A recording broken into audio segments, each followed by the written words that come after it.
Well, thank you both for being here tonight. So tell me about the process of the film from the time that you started to here. Yeah, well, I mean, like a lot of great documentaries, it started out as something completely different. I met Dan in April, and he was interested in doing a documentary on the characters of Fremont Street here in Vegas. My first question to him was, why? Why do you want to do that? And why are you the one to tell the story? And why are you the one to tell the story? And then from that is where he kind of started talking about his Mormon upbringing and his struggle with depression and all that stuff. And I was like, all right, well, I need to know a little bit more about you and why you would be the right person to tell other people's stories. And through that discovery process is really where I think we drilled down on, I think, something that Dan was struggling with a lot, which is within his Mormon religion and specifically the religion's stance on homosexuality. That was something that he had such a hard time reconciling. And, you know, at that point, it became so, it overtook everything else that we were trying to do that it was like, all right, this is the film that we have to make.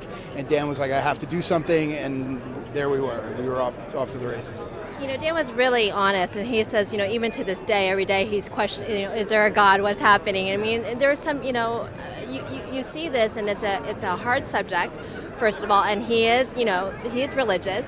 So did you find, and being a producer, sometimes you can be a little attached, but how was the process for you? I was lucky in the sense that I did get to maintain some perspective. I wasn't as on the inside all the time like Don was. But I think what this comes down to is no matter what religion you're dealing with, you're talking about humanity, and you're talking about the telling people that who they or what they inherently are isn't right and is wrong, and the waterfall of issues that creates, and then the real health crisis that's created. So to be able to highlight that and do it through Dan and bring attention to an important issue like this, and then maybe, you know, make some kids out there feel like they're not as alone as maybe they're feeling, it's a privilege. Well, you know, I'm thinking for all the kids out there, and, you know, we have a preschooler right now, and, you know, what's coming out there, and I'm very grateful and appreciative that we have people like you, like Dan, that are coming out and saying it's okay to be whoever you are, right? What message do you want to say to the audience? No matter who you are, you're loved. Really, you're loved. There's somebody out there that loves you. No matter how horrible things feel right now, no matter what you're going through. No matter what social media says. It doesn't matter. Right. There's someone out there that feels like you feel, and you're not alone. Yeah, I would echo that, and I really hope that kids today, especially we have a 4-year-old, so she and I are a couple, and you know, it's the same thing to think that somebody has to go through any part of their life.